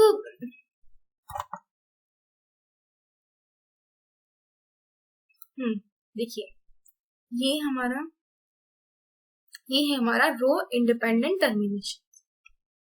रो इंडिपेंडेंट टर्मिनेशन में क्या है, देखिए ये है हमारा डीएनए, ये है हमारा डीएनए आरएनए हाइब्रिड, ये यहाँ पे ओएच ग्रुप, ये है इसके एयू ए रिच सीक्वेंस। अब क्या होगा, यहाँ पे पता है जो हमारा डीएनए होता है, डीएनए में जो लास्ट टर्मिनेशन पॉइंट होता है वहां पे हमारा एटी रिच होता है। इस एटी रिच होने की वजह से क्या होगा, यहाँ पे बहुत सारे एयू के सीक्वेंस ऐड हो जाएंगे। और जो हमारे यहाँ पे क्या होगा, यहाँ पे जीयू रिच सीक्वेंस होते हैं, स्टीम लूप लाइक स्ट्रक्चर बन जाती है। यहाँ पे हमारे बहुत सारे जीसी से रिच सीक्वेंस होंगे, देखिए ये, जबकि यहाँ पे हमारे एयू रिच सीक्वेंस होंगे। अब क्या हुआ, इन दोनों की वजह से क्या हुआ, यहाँ पे काफी ज्यादा डिफरेंस आ जाएगा। किस चीज में, उनकी एनर्जी में डिफरेंस आ जाएगा। और उनकी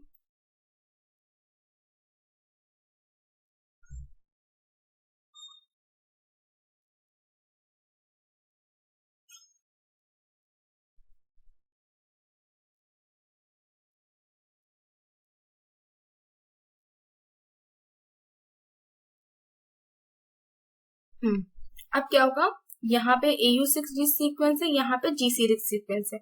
इसके अलावा क्या होगा, यहाँ पे बहुत ज्यादा वीक बेस पेयरिंग हो जाएगी।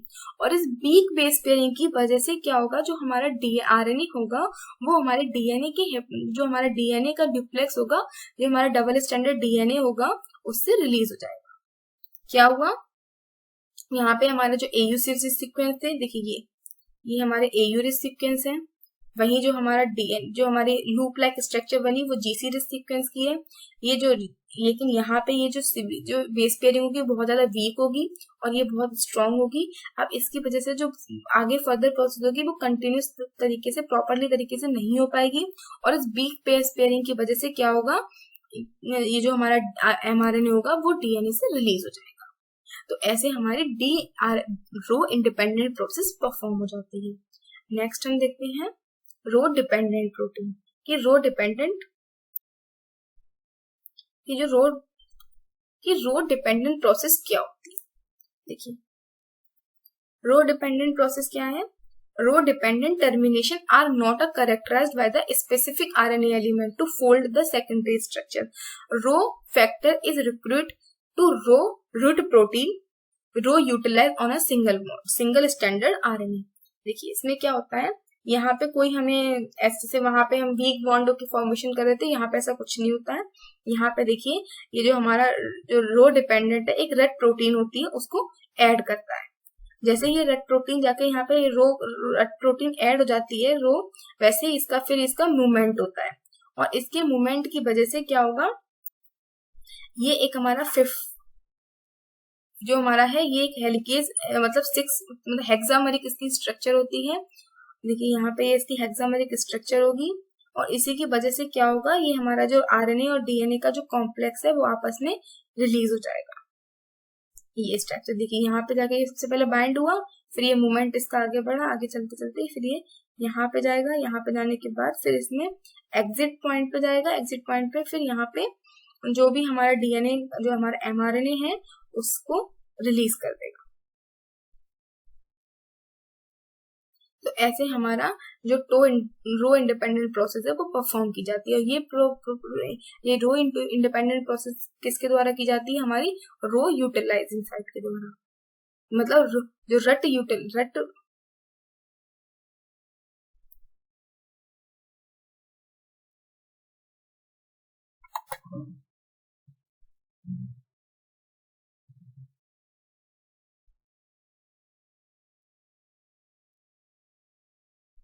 देखिए रो इंडिपेंडेंट ट्रांसक्रिप्शन क्या होता है। रो इंडिपेंडेंट ट्रांसलेशन में क्या होता है, एक रो प्रोटीन होती है। ये जो रो प्रोटीन होती है ये हमारी हेक्सामेरिक प्रोटीन का कॉम्प्लेक्स होता है। ये हेक्सामेरिक प्रोटीन का कॉम्प्लेक्स क्या करता है, ये रट मतलब जो रो यूटिलाइजेशन साइट होती है उस पर जाके बाइंड करता है। उसके फिर क्या करता है, ये हमारे एटीपीज की हेल्प से ये मूव करता है। फिर जब ये मूव करेगा तो ये क्या करता है, फिर ये देखिए यहाँ पे इसने मूवमेंट अपना शो किया। फिर ये मूवमेंट करते करते क्या करेगा, ये अपने डिस्ट्रप्शन की प्रोसेस परफॉर्म करेगा। डिस्ट्रप्शन की प्रोसेस परफॉर्म करने के बाद क्या होगा, ये इसकी वजह से जैसे ये डिस्ट्रप्शन की प्रोसेस परफॉर्म करेगा वैसे ही हमारा जो आरएनए, जो हमारा डीएनए है और जो हमारा एमआरएनए है, उस जो हमारा एमआरएनए ले लो या कोई सा भी आरएनए ले लो, उनके बीच में उनके जो इंटरेक्शन है या फिर जो हाइब्रिड बना है उसे डिस्टर्ब कर देगा। कौन, ये जो हमारी रो प्रोटीन है ये। तो इस तरीके से जो रो प्रोटीन अपनी एक्टिविटी परफॉर्म करती है, परफॉर्म करने के बाद डीएनए और आरएनए हाइब्रिड को ब्रेक डाउन कर देती है।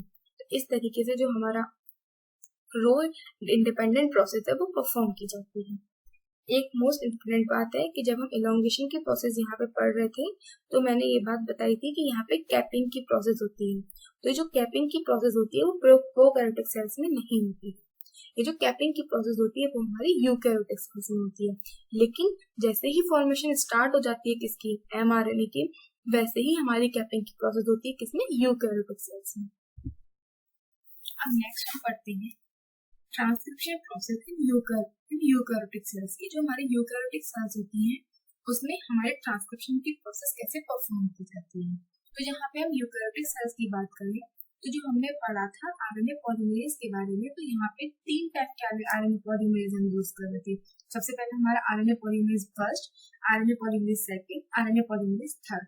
जो हमारा आरएनए पॉलीमरेज था वो आरएनए को कोड कर रहा था, वही जो आरएनए पॉलीमरेज सेकंड था वो हमारा एमआरएनए को बना रहा था, वही जो हमारा आरएनए पॉलीमरेज थर्ड था वो हमारे टीआरएनए को बना रहा था। इसके अलावा जो हमारी यूकैरियोटिक ट्रांसक्रिप्शन की प्रोसेस होती है वहां पे हमारे कुछ ट्रांसक्रिप्शन फैक्टर्स होते हैं जिनकी हेल्प से हम ट्रांसक्रिप्शन की प्रोसेस को परफॉर्म करते हैं। विदाउट ट्रांसक्रिप्शन फैक्टर्स हम अपनी ट्रांसक्रिप्शन की प्रोसेस परफॉर्म नहीं कर सकते हैं, इसमें यूकैरियोटिक सेल्स में। तो यहाँ पे सबसे पहले क्या होता है,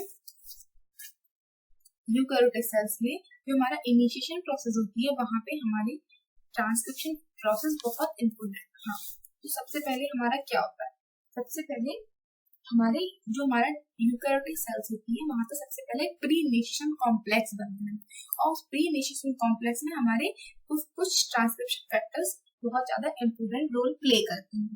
तो इसमें सबसे पहले हमारा क्या है, एक इनिशिएशन प्रोसेस होता है। जैसे हमारा यूकैरियोटिक सेल्स थी, यूकैरियोटिक सेल्स पे प्रोमोटर सीक्वेंस था, वैसे ही सेम प्रोकैरियोटिक सेल्स जैसे हमारी प्रोकैरियोटिक सेल्स थी, हमारी प्रोकैरियोटिक सेल्स में क्या था, हमारा एक था प्रोमोटर सीक्वेंस। उस प्रोमोटर सीक्वेंस पे क्या था, हमारा जो आरएनए पॉल था वो जाके बाइंड कर रहा था, बाइंड करने के बाद हमारी आगे ट्रांसक्रिप्शन की प्रोसेस को परफॉर्म कर रही थी। सेम मैनर में जो हमारी यूकैरियोटिक सेल्स होती है वहां पे भी एक हमारा प्रोमोटर सीक्वेंस होता है और यहाँ पे जो हमारा प्रोमोटर सीक्वेंस है वो है हमारा टाटा सीक्वेंस। अब सबसे पहले क्या होगा, इस टाटा सीक्वेंस को एक हमारा ट्रांसक्रिप्शन फैक्टर डी, देखिए ट्रांसक्रिप्शन फैक्टर डी है, ये सबसे पहले आके ट्रांसक्रिप्शन फैक्टर ये प्रोमोटर साइट टाटा सीक्वेंस पे बाइंड कर देगा। तो जब ये ट्रांसक्रिप्शन फैक्टर सेकंड बी आके बाइंड कर जाएगा, फिर ये क्या करेगा, ये अलाउ करेगा किसको, ट्रांसक्रिप्शन फैक्टर 2 को और इसके अलावा ट्रांसक्रिप्शन बाइंडिंग प्रोटीन्स को। फिर जो ट्रांसक्रिप्शन बाइंडिंग प्रोटीन्स होंगी और जो ट्रांसक्रिप्शन सेकंड होगा ये आके बाइंड कर जाएगा, किससे बाइंड कर जाएगा, हमारी प्रमोटर साइट से। इसके अलावा क्या होगा, हमारी जो इसके अलावा क्या होगा, एक हमारी प्रोटीन होती है ट्रांसक्रिप्शन फैक्टर सेकंड बी। ये जो हमारा ट्रांसक्रिप्शन फैक्टर बी होता है ये क्या करता है, आरएनए पॉलीमरेज को लेके आता है और क्या करता है, एसोसिएट करता है किससे, हमारी ट्रांसक्रिप्शन साइट से। देखिए यहाँ पे सबसे पहले हमारे क्या आया, ट्रांसक्रिप्शन फैक्टर सेकंड डी, ये आके बाइंड करेगा, ये जब आके बाइंड करेगा तो ये अलाउ करेगा ट्रांसक्रिप्शन बाइंडिंग प्रोटीन्स को हमारे प्रोमोटर सीक्वेंस पे बाइंड करने के लिए, इसके अलावा ट्रांसक्रिप्शन सेकंड ए को बाइंड करने के लिए और ट्रांसक्रिप्शन फैक्टर बी को बाइंड करने के लिए।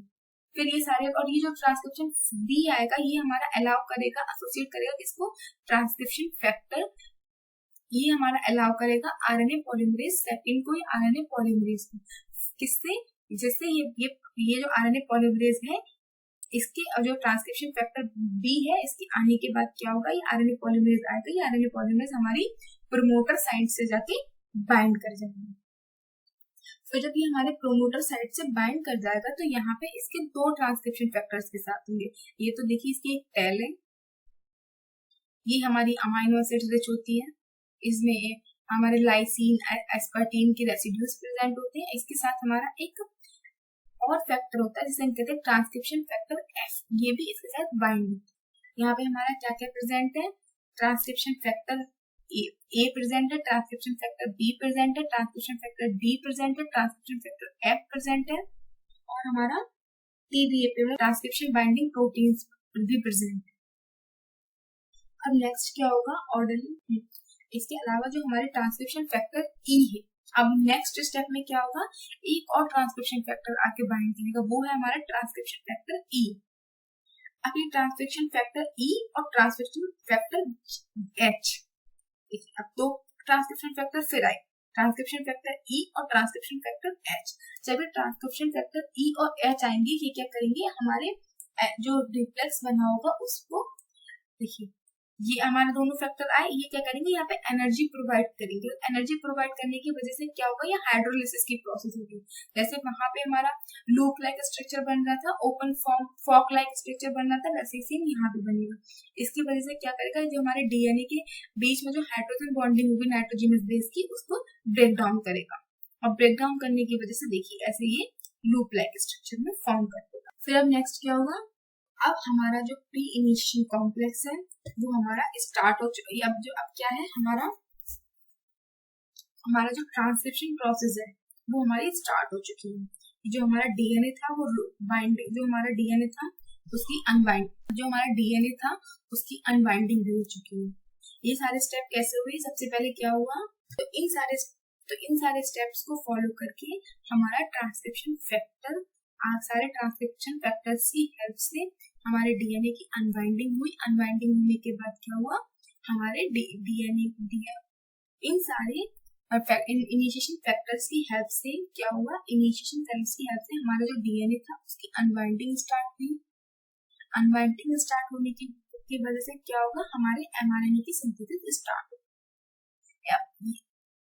लेकिन जो यूकैरियोटिक सेल्स होती है, यूकैरियोटिक सेल्स में कुछ और भी फैक्टर्स होते हैं जो ट्रांसक्रिप्शन फैक्टर्स के लिए रिस्पॉन्सिबल होते हैं। जैसे यहाँ पे कुछ एक्टिवेटर प्रोटीन्स, कुछ रेगुलेटिंग साइट्स और कुछ प्रमोटर या इनहेंसर प्रेजेंट होते हैं। देखिए ये जैसे हमारा आरएनए पॉलीमरेज, यहाँ पे हमारा पूरा लूप लाइक स्ट्रक्चर बन गई, यहाँ पे हमारा आरएनए की पूरा हमारा सेटअप स्टार्ट हो चुका है, इनिशिएशन स्टार्ट हो चुका है कि हाँ अब बस क्या है, प्रोटीन की हमें सिग्नल मिलेगा और एमआरएनए की सिंथेसिस स्टार्ट हो जाएगी।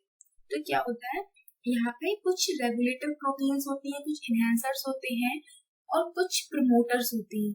जब ये इनहेंसर, एक्टिवेटर, प्रमोटर आके इन दोनों की, जब आरएनए पॉलीमरेज है और ये हमारा मीडिएटर कॉम्प्लेक्स है, ये हमारे एक्टिवेटर प्रोटीन है, जब इनके बीच में ये पूरी स्ट्रक्चर फॉर्म हो जाती है तब जाके हमारा इलोंगेशन प्रोसेस स्टार्ट होती है। मतलब तब जाके हमारी इलोंगेशन प्रोसेस का मीन है यहाँ पे कि एमआरएनए की सिंथेसिस स्टार्ट होती है। इस प्रोसेस के थ्रू हम क्या करते हैं, प्री इनिशिएशन कॉम्प्लेक्स की फॉर्मेशन होती है। और जब हमारे प्री इनिशिएशन कॉम्प्लेक्स की फॉर्मेशन हो जाती है, फिर यहाँ पे नेक्स्ट स्टेप में हमारी एक्टिवेटर प्रोटीन या फिर हमारे इनहेंसर प्रोटीन ये आगे एक मीडिएटर कॉम्प्लेक्स की हेल्प से क्या करती है, हमारे एमआरएनए को सिग्नल देती है, हमारे एमआरएनए की सिंथेसिस के लिए सिग्नल देती है कि हम हाँ आपको अब एमआरएनए की सिंथेसिस स्टार्ट करनी है। तो इस तरीके से हमारी जो यूकैरियोटिक सेल्स होती है उसमें इनिशिएशन की प्रोसेस स्टार्ट हो जाती है। अब नेक्स्ट हमारी सेम प्रोसेस यहाँ पे भी होती है जैसे हमारी प्रोकैरियोटिक सेल्स होती है। जो हमारी एलोंगेशन की प्रोसेस है वो दोनों में ही मोस्टली सेम होती है। लेकिन यहाँ पे सबसे ज्यादा इम्पोर्टेंट पॉइंट ये होता है कि जहाँ पे जैसे ही हमारा डीएनए की आरएनए की फॉर्मेशन स्टार्ट हो जाती है, आरएनए की फॉर्मेशन स्टार्ट होने के जस्ट बाद ही हमारा जो एमआरएनए होता है उसकी 5 प्राइम एंड पे कैपिंग हो जाती है। जिसकी वजह से कैपिंग क्यों होती है, कैपिंग इसीलिए होती है जिससे इसे न्यूक्लियस एंजाइम आके डाइजेस्ट में। वही जो हमारे इलोंगेशन प्रोसेस होती है, इलोंगेशन प्रोसेस में भी हमारे इलोंगेशन कुछ फैक्टर्स होते हैं जो रिस्पॉन्सिबल होते हैं। इसमें हमारे दो इलोंगेशन फैक्टर्स रिस्पॉन्सिबल होते हैं। पहला हमारा इलोंगेशन फैक्टर्स है इलोंगेशन फैक्टर 2f। ये क्या करता है, एक्सेलरेट करता है किसको जो हमारी ग्रोइंग चेन होती है उसको। इसके अलावा हमारा एक होता है ट्रांसक्रिप्शन फैक्टर 2s। ये क्या करता है, हमारे हेल्प करता है इलोंगेशन में। पहला क्या करता है, एक्सेलरेट करने में हेल्प करता है, जिससे क्या हो, जो हमारा डीएनए हो वो प्रॉपरली तरीके से, जो एमआरएनए हो वो यूनिफॉर्म तरीके से कंजुगेशन हो, उसकी प्रॉपर तरीके से चेन की ग्रोथ हो। तो उसके लिए हमारा ट्रांसक्रिप्शन फैक्टर 2f रिस्पॉन्सिबल होता है। वही ट्रांसक्रिप्शन फैक्टर 2s होता है जो क्या करता है, उसके इलोंगेशन में हेल्प। तो यहाँ पे भी हमारे दो ट्रांसक्रिप्शन फैक्टर, ठीक है। तो यहाँ पे ये हमारा जो प्रोटीन है ये हमारा इलोंगेशन प्रोसेस के लिए स्टार्ट होती है। अब देखते हैं कैसे होती है। देखिए, ये है हमारा आरएनए पॉलीमरेज, फर्स्ट उसका न्यूक्लियोटाइड, ये हमारा सेकंड न्यूक्लियोटाइड। अब ये है हमारा ऑनगोइंग। अब ये क्या करेगा, यहाँ इसके जो ट्राइफॉस्फेट है, ये हमारी ट्राइफॉस्फेट है, ये हमारा मोनोफॉस्फेट है, ये इस पे जाके इसमें बाइंड करेगा। और हाँ, और कैपिंग की प्रोसेस कैसे होती है वो हम अपने लास्ट लेक्चर में डिस्कस कर चुके हैं। और यहाँ पे फॉर्मेशंस कैसे होती है एलोंगेशन प्रोसेस में, जैसे हमारे डीएनए जैसे हमारे प्रोकैरियोटिक सेल्स में फॉर्मेशन हो रही थी बॉन्ड्स की, फॉस्फोडाइएस्टर बॉन्ड की, वैसे ही सेम हमारे यूकैरियोटिक सेल्स में होती है। अब नेक्स्ट हम बात करते हैं टर्मिनेशन की, कि जो हमारा आरएनए पॉलीमरेज होता है उसमें टर्मिनेशन की प्रोसेस कैसे परफॉर्म की जाती है। तो देखिए, जब भी यहाँ पे टर्मिनेशन की प्रोसेस होती है तो क्या होता है, यहाँ पे हमारी ये CSTR और CPSR प्रोटीन्स होती है वो आके बाइंड करती है। जब ये CSTR जो CPS प्रोटीन होती है, यहाँ पे एंडोन्यूक्लियस प्रोटीन होती है, और ये क्या करती है, यहाँ पे जो ये जो CPSI प्रोटीन होती है, एक एंडोन्यूक्लियस प्रोटीन होती है, ये क्या करती है, ये हमारा जो हमारा डीएनए और आरएनए का हाइब्रिड होता है उसको ब्रेक डाउन कर देती है। देखिए, ये यहाँ से ब्रेक डाउन हो जाएगी, वैसे ही हमारी जो CSTF प्रोटीन है ये रिलीज हो जाएगी। ये हमारी यहाँ पे CS प्रोटीन ये क्लीवेज कर दी गई। फिर क्या होगा, यहाँ पे एक एंजाइम यूज होगा, पॉलीमरेज एंजाइम, पॉलीएडेनाइलेशन पॉलीमरेज एंजाइम। ये क्या करेगा, ये आके यहाँ पे बहुत सारे एडेनिन के सीक्वेंस ऐड करेगा, इस पे 3 प्राइम एंड पे, जिसे हम कहते हैं पॉलीएडेनाइलेशन प्रोसेस। और यहाँ पे कौन सा एंजाइम होगा, पॉलीएडेनाइलेज पॉलीमरेज एंजाइम। और ये एंजाइम यहाँ पे इसके 3 प्राइम एंड पे बहुत सारे जो हमारे ए के सीक्वेंस है, मतलब एडेनिन के सीक्वेंस है, उन्हें ऐड कर देंगे। ये एडेनिन की सीक्वेंस क्यों ऐड करता है, जिससे हमारा जो न्यूक्लियस है उसे 3 प्राइम एंड पे OH फ्री हुआ यहाँ पे, तो यहाँ पे उसे आके डाइजेस्ट ना करता है। तो डाइजेशन से बचाने के लिए हम क्या करते हैं, या अपनी इंफॉर्मेशन को सेव करने के लिए हम 5 प्राइम कैपिंग और 3 प्राइम पॉलीएडेनाइलेशन की प्रोसेस को परफॉर्म करते हैं। तो ऐसे हमारा जो यूकैरियोटिक की प्रोसेस, यूकैरियोटिक ट्रांसक्रिप्शन की प्रोसेस होती है वो पूरी कंप्लीट हो जाती है। तो यहाँ पे भी जो हमारी यूकैरियोटिक ट्रांसक्रिप्शन की प्रोसेस थी, यहाँ पे भी हमारे 13 स्टेप थे। पहला स्टेप था पहला इनिशिएशन, दूसरा इलोंगेशन और तीसरा टर्मिनेशन। अब नेक्स्ट हम देखते हैं कि जो पॉलीमरेज जो यूकैरियोटिक, तो यहाँ पे जो यूकैरियोटिक और प्रोकैरियोटिक सेल्स में क्या डिफरेंस होता है हम वो देख। से पहले हम बात करते हैं क्राइटेरिया के बारे में। Transcription and translation occurs in a same cellular compartment. मतलब जो यूकैरियोटिक सेल्स की, जो हमारी प्रोकैरियोटिक सेल्स होती है, वहां पे जो ट्रांसलेशन की प्रोसेस और ट्रांसक्रिप्शन की प्रोसेस होती है वो एक ही सेलुलर कंपार्टमेंट में होती है। वहीं अगर हम यूकैरियोटिक सेल्स की बात करें, जो transcription and translation occur in a different cellular compartment, transcription with in a nucleus and translation without a nucleus. लेकिन जब हम यूकैरियोटिक सेल्स की बात करते हैं, तो यूकैरियोटिक सेल्स में जो ट्रांसक्रिप्शन और ट्रांसलेशन की प्रोसेस होती है वो दो डिफरेंट एनवायरनमेंट में होती है। दो एनवायरनमेंट का मतलब ये है, जो ट्रांसक्रिप्शन की प्रोसेस होती है वो हमारे न्यूक्लियस में होती है, वहीं जो हमारी ट्रांसलेशन की प्रोसेस होती है वो हमारी साइटोप्लाज्म में होती है। Time factor for causing the translation, bacteria M translation begin during the transcription. Translation occurs after the transcription is finished. मतलब देखिए जो प्रोकैरियोटिक सेल्स होती है, प्रोकैरियोटिक सेल्स में जैसे ही बैक्टीरियल एमआरएनए बनना स्टार्ट हो जाता है, वैसे वैसे ट्रांसलेशन की प्रोसेस स्टार्ट हो जाती है। वही लेकिन जब हम यूकैरियोटिक सेल्स की बात करते हैं तो जब सबसे पहले हमारे एमआरएनए की सिंथेसिस होती है, एमआरएनए की सिंथेसिस होने के बाद आरएनए की स्प्लाइसिंग होती है, स्प्लाइसिंग होने के बाद एडिटिंग होती है, फिर जाके हमारे प्रोटीन की सिंथेसिस स्टार्ट। तो दोनों में ये डिफरेंस है।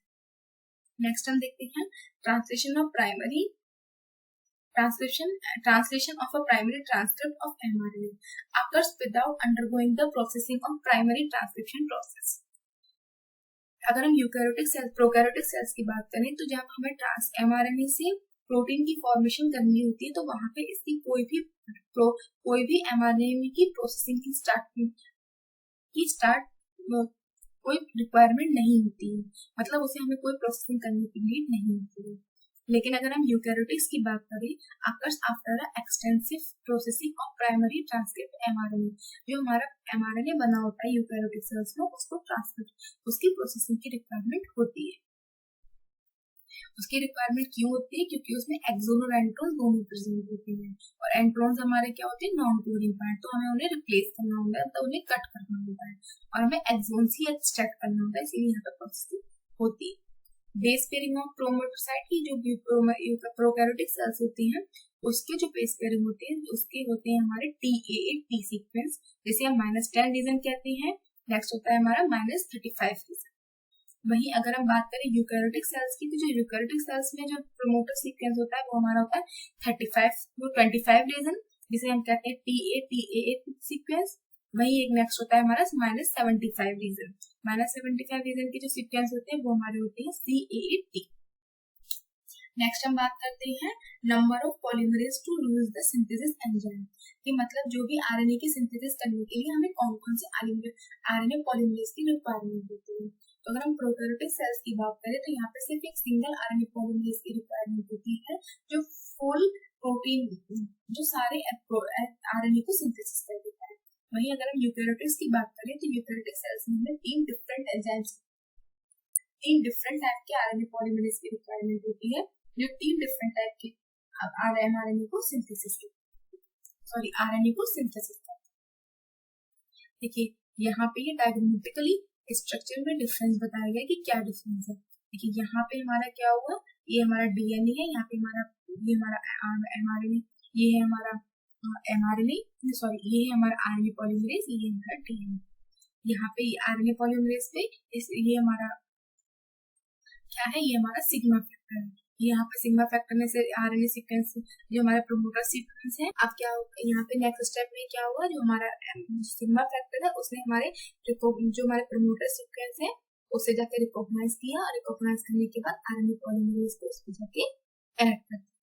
फिर ऐड करने के बाद क्या होगा, ये कई बार ये हमारा जो आरएनए पॉलीमरेज है प्रॉपर्ली तरीके से बाइंड नहीं होगा। ये क्या करेगा, कुछ न्यूक्लियोटाइड सीक्वेंस को ऐड करेगा, फिर उसकी क्लीवेज हो जाएगी। लेकिन फिर क्या होगा, ये इसके बाद क्या करेगा, कुछ न्यूक्लियोटाइड सीक्वेंस को ऐड करेगा। फिर क्या होगा, हमारा जो हमारा ट्रांसक्रिप्शन फैक्टर है, जो हमारा सिग्मा फैक्टर है, वो यहाँ से रिलीज हो जाएगा और हमारी आगे फर्दर प्रोसेस इनोवेशन और टर्मिनेशन में प्रोसेस परफॉर्म करती जाएगी। वहीं अगर हम यूकैरियोटिक सेल्स की बात करें, ट्रांसक्रिप्शन सेल्स की, तो यहाँ पे हमारा क्रोमोसोम है, क्रोमोसोम से हमारा क्या बनेगा, एमआरएनए, ये बना हमारा डीएनए पे ये हमारे इंट्रॉन्स है, ये हमारे एक्सॉन्स है। ये इंट्रॉन्स और एक्सॉन्स होते हैं, वो दोनों ही हमारे एमआरएनए में फॉर्म हो जाते हैं, जिसे हम कहते हैं प्री मैच्योर एमआरएनए। ये जो हमारा एमआरएनए बनता है, ये हमारा बनता है प्री मैच्योर एमआरएनए। उसके बाद क्या होगा, इसमें स्प्लाइसिंग की प्रोसेस परफॉर्म की जाएगी। स्प्लाइसिंग की प्रोसेस परफॉर्म की जाएगी। स्प्लाइसिंग की प्रोसेस से क्या होगा, जितने भी एंट्रॉन्स होते हैं वो यहाँ से रिमूव हो जाएंगे और सारे एक्सॉन्स हमें मिल जाएंगे, और फिर ये हमारा बन जाएगा मैच्योर एमआरएनए। और फिर ये आगे इसकी ट्रांसलेशन की प्रोसेस हो जाएगी और आगे पूरी फर्दर प्रोसेस परफॉर्म हो जाएगी। तो ये दोनों डिफरेंस होते हैं। ये होता है हमारा structural difference between the prokaryotic transcription and eukaryotic. तो हमने अपने इस वीडियो लेक्चर में जाना कि ट्रांसक्रिप्शन की प्रोसेस कैसे परफॉर्म की। Please follow ITLS Academy on Instagram, Facebook, Twitter, YouTube, WhatsApp, LinkedIn, and also get it on Google Play Store. Thank you so much for watching my video. Please like, share and subscribe. I do this. Thank you.